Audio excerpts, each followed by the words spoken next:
Hi guys, welcome back to my channel. Thank you for those of you who have been watching my previous videos, particularly on my entire Chanel saga over the last few weeks. I really appreciate your support and your comments. A lot of you have been cheering me on not to give up and to keep looking for my perfect Chanel classic flap. So thank you for that, because if I hadn't kept looking, I wouldn't have found this beauty that I'm holding right now.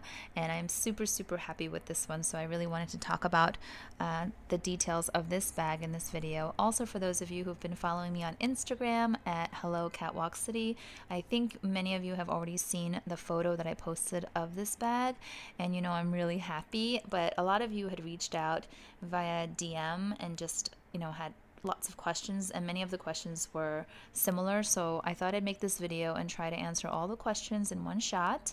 And if I miss anything, please let me know in the comment section below and I will try my best to respond to you.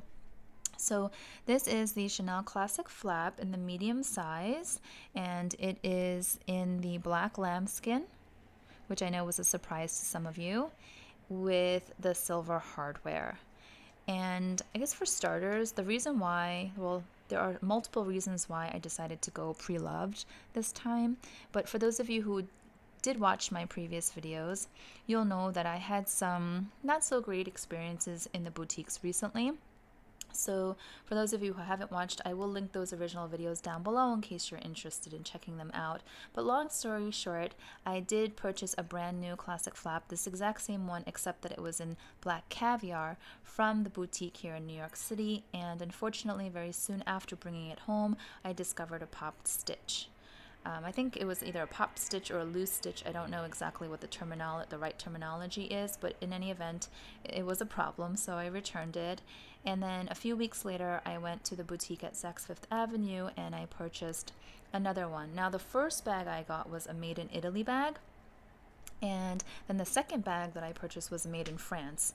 So I was really happy because I had had my heart set on a made in France bag from the beginning. And I guess it was a bit of a concession that I made to get the made in Italy bag. It's just something of a personal preference for me. So I purchased that second bag. And then when I came home and examined it a little bit further, I noticed that on the inside, the lining was all bubbled, very loose, was not lying flat. It was not neat or tidy the way it's supposed to look. And when I pressed down on the lining, there was definitely a bunch of air pockets underneath. Also, along the side of the bag here, it was all bubbled. So I brought that back as well. And in both cases where I returned the bags, the sales associates were pretty nonchalant. They didn't seem to really care to give an explanation or an apology. And I got the sixth sense, really sixth sense, and I hope I'm wrong. But I got the feeling that they were just going to put those bags right back in the stock room and sell them to another customer, which would really be wrong, because my hope is that they would send them back to be inspected and repaired, or use it as an example for quality control, right? But anyway, what they do with those bags, I don't know. It's not under my control. But what was under my control was that I wasn't going to accept poorly constructed bags for the price that I paid. And here in the United States, the bag is $5,800, and then with taxes, it was in the ballpark of a little over $6,100. So a good chunk of change for anybody, if you ask me. And I really wasn't, I didn't feel like it was acceptable at all, so I returned them both. Now, I was going to just take a break from Chanel Classics altogether because I was feeling pretty disheartened, but I did a lot of research over the last couple of weeks, and I read a lot. I just scoured the internet, and I watched other YouTube videos that were really helpful. And I guess some of the things that I learned were really eye-opening. So it seems like unanimously, everyone out there believes that the classic flaps, and I'm just talking about the classic flaps in particular, the classic flaps that were made in the years 2009 and earlier are apparently noticeably better quality. The craftsmanship is superior, the leather quality, the durability, the sturdiness, the meticulousness, all of that is just far better than the newer bags that they're churning out nowadays. So, and it just seemed like, again, it was 2009 and earlier. So I thought, okay, I'm a very rational, fact based person for the most part. And this new bit of information was really interesting to me. So I started doing even more research, and it seemed to all add up. And I do have some theories, and I think these are pretty mainstream theories. I am sure I'm not the only one who thinks this, but I'm thinking that because the Chanel Classic flaps pretty much, the interest, the customer demand in these bags has skyrocketed in the last 10 to 20 years, that Chanel's probably having a hard time keeping up with production. And I'm sure they've had to rush the process a bit so that they can maximize on profits. And also, when you have more demand, you also need to staff up.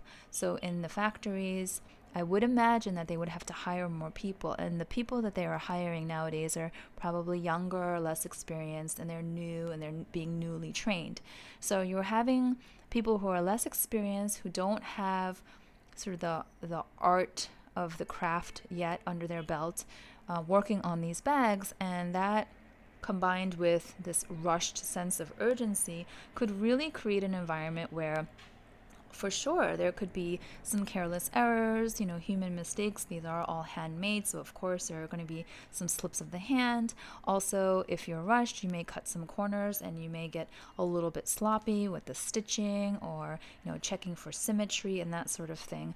So I do think that that has led to a decline in quality overall. I'm not saying that all of the bags nowadays are poor quality, but I think that it's a little bit hit or miss. And I think that when it comes to quality control, consistency is key, and I don't see a whole lot of consistency. And I did check out quite a few classic flaps in person at the boutiques, and they were all noticeably different, and they all had slight issues, and I was pretty surprised by that. So that leads me to believe that this idea that has been floating around that the older bags are of higher quality makes perfect sense to me. Also, you have probably more established or more experienced craftsmen or artisans back in the day taking their time and just really fine-tuning the bag and really taking a meticulous eye towards every sort of nook and cranny of it. And I don't know if that's happening nowadays. So that's my theory. Let me know in the comments below if you're with me or not. I don't know. I mean, a lot of it is speculation, but that's how I'm starting to feel. And I have to say that this bag has definitely exceeded my expectations. For sure met my expectations, but definitely exceeded my expectations. So let me tell you, this bag is a year 2000. So right around the corner, it's the new year, so it will be 2 decades old. It'll be a 20-year-old bag, which I don't know, I kind of like the sound of that, the ring to it. And I decided to go for this on Fashionforhouse specifically because I've experienced Fashionforhouse both as a buyer and as a seller in the past. And they make everything super easy, and they're super accurate and thorough. The photos, the descriptions, everything on the listing, I feel like it's very clear. They have plenty of photos of the outside, the inside, the corners, the strap, and even a mod shot on a mannequin. So there's really not a lot of questions to be asked. Any question that I had was answered in the listing already. And then when it comes to the condition and any kind of wear and tear, I do feel like Fashionforhouse tends to overstate any of the wear and tear. And what I mean is that if there's like a tiny, tiny, tiny hairline scuff, they will say scuffs. Like, it will be like scuffs, making you think like there's scuffs everywhere. I think they overstate the condition in that way because obviously, if they're very customer oriented, they don't want their customers to unbox a new product and then be surprised or disappointed in any way because they didn't see that there was some wear in the photos. So I think they're just trying to be super accurate and very conservative. And then also, I imagine as an online business, having a lot of returns is not good for their profit margin. I'm sure logistically it's difficult and there are some headaches attached to that. So I do think that they are a bit aggressive with how they list any kind of wear and tear to sort of to minimize any need for returns. Now, if you do have to return, I love the fact that Fashionfile has a very generous refund policy.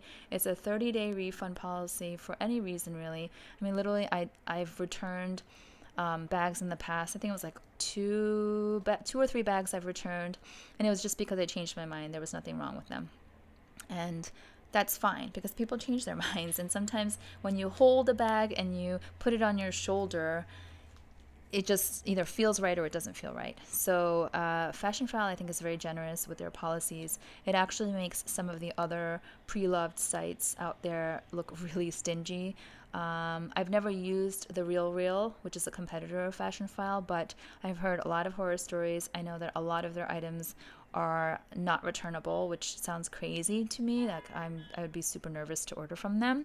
And I also saw in the news that they're in an ongoing legal battle because of authenticity questions, which is crazy. I feel like if you're selling designer luxury items and you cannot guarantee authenticity, your whole business model is shot. So let's see what happens with the lawsuit. But as far as I know, Fashionfile has not had any issues like that. There have been no accusations or complaints against them in that way. And I also love the fact that they are affiliated with Neiman Marcus, which we all know is a huge company that's been around for a long time. And I feel like there's some sense of security, at least in my mind, knowing that a company like Neiman Marcus agreed to partner with Fashionfile. I imagine they went through a pretty rigorous vetting process to make sure that Fashionfile would be a beneficial partner to have, and also that there would be minimal risk and liability and all of that sort of thing. So I do appreciate that they have a partnership with Neiman Marcus. And just in general, I think they're just very, very well run. They're privately held, so they're not under the pressure of shareholders. I think they're just super, super customer focused. And I don't know, I kind of feel like all businesses should be, right? So yeah, that's why I decided to go Preloved, and that's why I also decided to go with Fashionfile. Like I said, this bag was made in the year 2000. It is a 6 series. It has the burgundy lining on the inside. It is made in France, and there's the matching burgundy lining on the inside of the back pocket. In terms of wear, so you can see here there is some creasing when you open and close the flap. This is to be expected both on caviar and lambskin bags, but especially on lambskin because you have the softer, more supple leather, whereas the caviar is a bit more sturdy and definitely thicker. But I watched another YouTuber talk about her new classic flap in the navy lambskin, and it's actually really pretty. But she said that she has owned it for 4 months, and already it was creasing like this, and she was surprised because she had some other items from Chanel that were lambskin, and there was no creasing. So I thought to myself, A, if it's going to crease anyway, I might as well save some money and go Preloved. B, if the newer bags with the new leather are creasing a lot more or a lot faster than the older ones, I'm going Preloved, right? So for whatever way I looked at it, I was thinking the creasing does not bother me, and I'm saving a ton of money going Preloved, so I'm okay with it. There's also some wear on the inside. So this is the double flap, and then the interior flap has some indentation. No tear, just some pressing on both sides, and that is most likely from the zipper pull here because as you can see, when you close the bag, it presses right in that spot. And then if you leave the zipper open, it would do the same on the right side. So I'm just going to go out and buy some felt, and I will measure and cut the felt to fit the size of the bag. And I'll cut out a little hole so that the turn lock can peek out. And I'll probably do the same for this as well so that there's no issue with the snap closure pressing anywhere against the leather here, and I will just protect it. I mean, I know this bag is 20 years old and it's been pre-loved and probably stored like this for a while, but now that I am the owner of it, I do want to take good care of it, and I feel like, just buying a couple of pieces of felt to store it properly is minimal effort. And when you do purchase the Chanel Classic flaps in the boutiques, they always come with the felt, two pieces of felt. So I'm just basically mimicking that. And then where else? In terms of the hardware, I barely see any scuffing at all. It's like so minimal in person. And then the same with the inside here. There is some scuffing along here. It's like very minimal. I mean, you can see it right now because there's sunlight right behind me coming through the camera. But to the bare naked eye, just on a regular basis, it is so minimal that it's not an issue for me at all. Now, I'm sure that the quilting was definitely puffier when it was brand new, but I love the fact that it still has some of the puff and that it's very much, you know, that three-dimensional texture. I didn't want to purchase a bag that was so old or so used that you have the quilting kind of like dimpling everywhere and concave. You see, like in the light, if I turn it to a certain angle, you might see a little bit of very faint dimpling here on the back, probably because it was rubbed more against the person's, you know, pants or legs. But it's very minimal. And a lot of the bags that I had seen, both on Fashionfile and other sites where they were like truly vintage, really older ones, they all had concave quilting, all dimpled. And for me, that's just not the look I'm going for. So this amount of puffiness in the quilting was just perfect. I was really happy to find this. And then the chain, it still has that, for someone who's like sensory and tactile oriented like me. Do you hear that? That squeakiness? I really wanted that squeakiness to still be there, and it hasn't, so I'm very happy.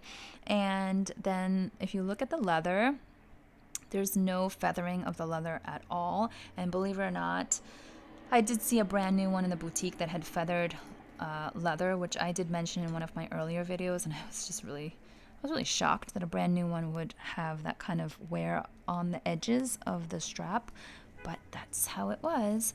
Now, on the strap, there is one area where there is a tiny loose stitch. So it's like the very end, it's where the leather strap ends and it's folded over, and there's this one loose stitch. I can't even find it. Maybe you guys can see it somewhere. I can't even find it. That's how minuscule it is. Let me open it up and see if I can move the chain around. And at first I was a little bit bothered by it because I thought, what if it unravels? But I looked closely and it's definitely not going to unravel because it's still knotted and very tight. It's just there's like this one little piece that's kind of sticking out, and that's just probably from pulling on the chain and the wear of it over the years. But my solution, if it does bother me, and it doesn't, but if it does, would be to just move the chain around and just tuck in that part under one of these grommets. Like let's say, for example, this was the loose thread, then I would just put it like that. And I do plan on wearing this bag single strapped with the chain showing in the front because I love that look. And I will just hang it on my shoulder like so. And for me, this is not an everyday bag. I will wear this just, you know, for special events and occasions when I want to be a little bit more dolled up. So that's also why I decided to go for lambskin. My heart was set on lambskin from the very beginning, but then I got scared off because I saw all these reviews about how lambskin is so delicate and how it scratches easily and it's not as durable as caviar, which is true. It's not as durable as caviar, but you know, as many videos and reviews there are out there of how delicate lambskin is, there are probably an equal number of videos showing that lambskin is not as delicate as we all fear. So now that I've owned this for a little while, I can tell you lambskin is not that fragile. Yes, if I were to rake my fingers across here very roughly, it will scratch. If I take my keys and scrape it, it will scratch. I'm sure actually my keys would scratch the caviar too. But I'm going to tell you something very interesting. When I first pulled this out of the box when I received it, there was a tiny little like fingernail length scratch somewhere over here. It was probably on one of these 4 quilts, or maybe it was this one. But there was a scratch going straight down. And it was small, but it was definitely a scratch.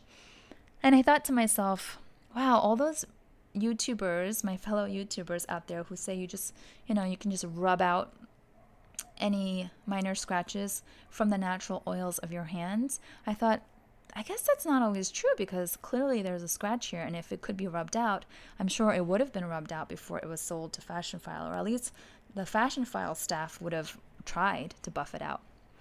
But I guess not. I guess Fashionfile just is super authentic and they sell the items exactly how they receive them, because I tried just for curiosity's sake. I was like, let me see.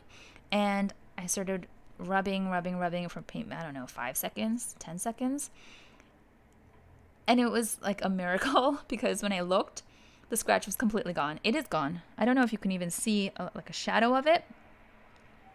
It was a line going straight down. These are creases. These are not scratches. I don't know if that's picking up on the camera, but it was an actual scratch. So it's gone. It basically like melted into the leather. And so now I am a believer that if you have minor scratches, you can definitely buff them out. If you have a major scratch, then I think, that's a different story. Yeah. So, and again, because this is a special occasion bag for me and I'm not going to wear it every single day running around, I don't feel like I need to be so concerned if I'm only going to wear it here and there a few times when I dress up. There is a scuff or a scratch right here on the bottom. That's probably the biggest scratch I could find. I don't know if you can see that. It's going down this way. I tried to buff this out and it's not buffing out, so it's fine. I'm glad it's on the very bottom. It's not noticeable. I did purchase some products from the Handbag Spa after doing some research, and so I will do a full antibacterial cleanse of the bag because who knows where it's been. And then I will also hydrate and moisturize it and then protect it. These are all products that are meant for Chanel lambskin, so I think it will be safe. If you're interested in watching me go through that process of cleaning it and, hydrating it and all of that, let me know in the comments below, because then I'm happy to film it and I can share that with you guys. And, if it's helpful, if you have bags that you need to do some extra spa treatment for, I'm happy to create a video and do that. So, yep. And then I don't think I talked about the price. So this bag retails for $5,800. I purchased this bag on Fashionfile for $34.95. That is $5 less than the price of a Chanel mini rectangular flap in the stores right now. So that is a huge price difference, a huge savings. When I did the math, all in with taxes and everything, if I compare the two, if I were to buy a brand new one from the boutique or keep this one, I saved a little over $2,500, which is a lot. $2,500 in savings when I'm much happier with this bag than I was with any of the other bags that I had purchased from the boutique. I'm so happy, guys. I'm so excited. This bag, it may not be perfect for everyone. Maybe some of you watching this are like, I don't know. I love it. It makes me excited whenever I look at it or touch it and hold it. So I think that's why I just know it's for me. And I think when you purchase an item and it's for you, you just know, right? You just know, you know what I mean. So I already cut off the Fashionfile tags. Whenever you order something from Fashionfile, they will have this really bright pink tag and it says remove the tag and own the bag, and you just have to keep this on if you think there's a chance you might return it for whatever reason. But I am 100% sure, so I already snipped this off. So this baby is mine. It will be mine for many decades to come, and then I will pass it on to my daughter, who is only 9 right now, but at a certain point, if she's interested in Chanel and is old enough to appreciate it, I will pass it on to her. But I'm sure at that point I'll be old and gray. And then one little fun thing I wanted to share with you: whenever you order from Fashionfile, or at least the last couple of times I ordered, they always include this cute little nail file, and it's kind of cheeky. Like in the back it says, I like my money where I can see it, hanging in my closet, which for me is not true. I like my money in investments and in the bank, but I do like to buy nice things. So this is a cute little nail file. And then I guess because I ordered this just around the holidays, it's December, they also included this nice little calendar, which was a surprise. It's actually like the same size as the bag, almost. It's a cute size, and it features a different handbag for every month. So I'll quickly go through in case you guys are curious. For January, there's Louis Vuitton. And for February, there's Valentino. There's a Celine box bag, which I just recently purchased and added to my collection. So I'll be doing a first impressions review video soon. That's for March. We've got some David Yurman jewelry for April. Lady Dior with the pink velvet in May. I'm sorry for the sirens in the background. There's an ambulance or a fire truck. And then you have the Mini Kelly for June in the gorgeous alligator skin. And you have Loewe for July. Stella McCartney for August. Gucci backpack for September. Judith Lieber for October. Saint Laurent for November. And then Chanel mini rectangular flap for December in a beautiful winter white. So yeah, I thought that was really cute, and it really tells me that Fashionphile makes every effort to delight the customers, and I really appreciate that. So I highly recommend them. I am not affiliated with them in any way, shape, or form. I'm just a customer, and I've become quite loyal to them recently. So that's it, guys. I hope this video was helpful. Let me know. Oh, there's some dimpling right there in the center. That's what I mean by the dimpling. So let me know what you think, and if you have any questions, I'm happy to answer. Yeah, so there you have it. Okay, till next time. Bye-bye.